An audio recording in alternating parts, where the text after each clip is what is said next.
si Attorney A. Erwin Bautista, San Diego-based U.S. immigration lawyer.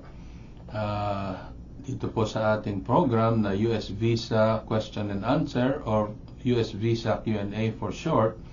Ang ating topic for today po ay, are tourists from the Philippines be required to post a $15,000 bond? Kasi po, to maintain their status and to leave the United States upon the expiration of their legal stay. Ano po?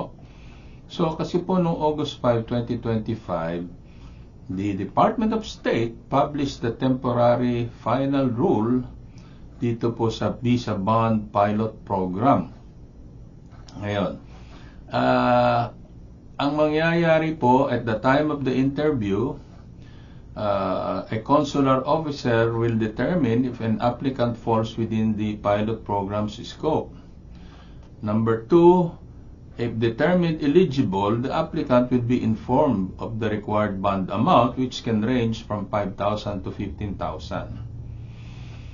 Now, visa bond posting, number 3. The bond is posted through the pay.gov website. After the bond is posted, the B1, B2 visa will be issued.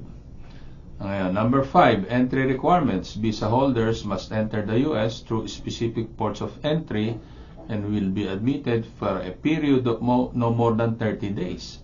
So, medyo may kahigpitan ito. Kapag hindi ka umalis ng 30 days, forfeited yung bond mo. So, ibig sabihin nun, wala na mag-i-insure sa'yo, wala na mag-i-issue sa'yo ng bond kapag ikaw ay nag-apply pa uli next time. So, merong repercussions, ano po. Or kung ikaw naman ay hindi naalis ng US, alam ng US na ikaw ay nanatili rito kasi merong bond sila na ipo-forfeit dahil di ka umalis within the 30-day period, ano? So, kung ikaw naman ay umalis at bumalik ka sa country of origin mo, refund of bond.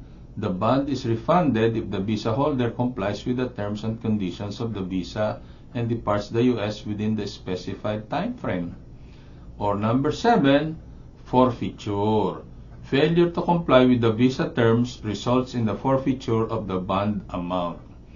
Ngayon, ang magandang balita dito ay, sino ba ang apektado na to at kanino ito ini-impose? So, nationalities, ito na po, citizens of countries identified as having high visa overstay rates where screening and vetting information is deemed deficient, or those offering citizenship by investment. Number 2, initial countries. Nako, kasama kaya ang Philippines dito? The good news is, Malawi and Zambia are the first 2 nations subject to the program.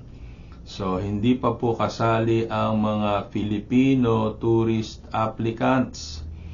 So, and number 3, exclusion. Sino ang hindi kasali dito? This program does not apply to citizens of countries enrolled in the Visa Waiver Program, which allows visa-free travel for up to 90 days. Ano po?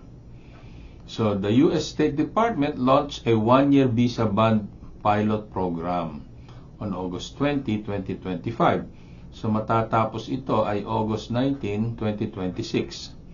Requiring certain B1, B2 business/tourist visa applicants from designated countries to post a bond of up to $15,000.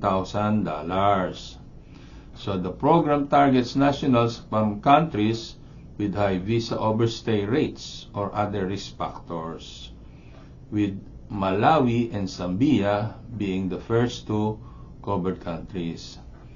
The bond amount is set by consular officer, and if the applicant complies with the visa terms and conditions, the bond is refunded. So, it appears that the bond is a cash amount, I do not know if there will be insurance companies who will sell these bonds for a premium. So, hindi natin alam yan. Kaya baka kung kayo ay citizen sa mga countries na yon, maghanda na lang kayo na meron kayong ganong amount na pwede nyo i-post as a bond. Otherwise, maghahanap kayo ng bond company who will charge you like 10% or 20% premium in order for them to post the bond. So, ang magandang balita nito ay hindi pa kasali ang mga Pilipino. So, huwag po tayong maghintay sa mga kababayan natin na dahil sa ating mga gawi na hindi na tayo muuwi pagkatapos nating ma-issuehan ng tourist visa, baka balang araw makasali na ang Philippines dito sa bond program na ito, no? Sa isang banda, kabutihan nito, yung talagang mayayaman na gusto talagang makarating dito sa Amerika na nadidinay, no? For whatever reason, pwede silang mag-volunteer na, uy, bigyan mo na lang ako mataas na bond, siguradong babalik ako, I can afford it. Oo, may pera kami, kaya may negosyo kami rito sa Pilipinas, kaya siguradong hindi kami mag-overstay. So, doon sa iba, sa mga mayayaman, talagang baliwala ito. Kaya, but for now, magandang balita, hindi tayo kasali sa visa bond pilot program. Ano po, kaya sikapin natin na we abide by the conditions of our tourist visa, lalo na yung length of stay. Ano po. And in fact, kahit bigyan tayo ng 6 months, kapag sinagad nyo yan, sa susunod na punta ninyo, baka, or pag nag-expire yung visa nyo, baka doon kayo bawian, ano. Kaya pag tourist, talagang pasyal-pasyal lang, 1 month, 2 months, siguro, up to 3 months, matagal na yan.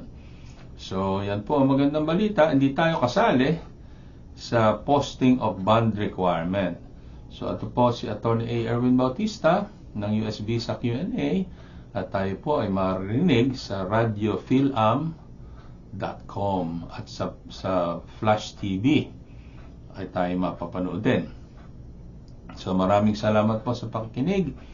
Pakiusap ko po sa inyo na kung pwedeng mag-subscribe kayo at nang nun ay tayo ay magkaroon ng presence dito sa YouTube at tayo ay ma-recommend or yung next tayo yung isinusunod sa mga nag-i-inquire sa topic na dinidiscuss natin, ano po, para magkaroon tayo ng exposure. Maraming salamat po at nang tayo ay mahanap na madali ng ating mga kababayan na nangangailangan ng konting information sa ating mga topic na dinidiscuss.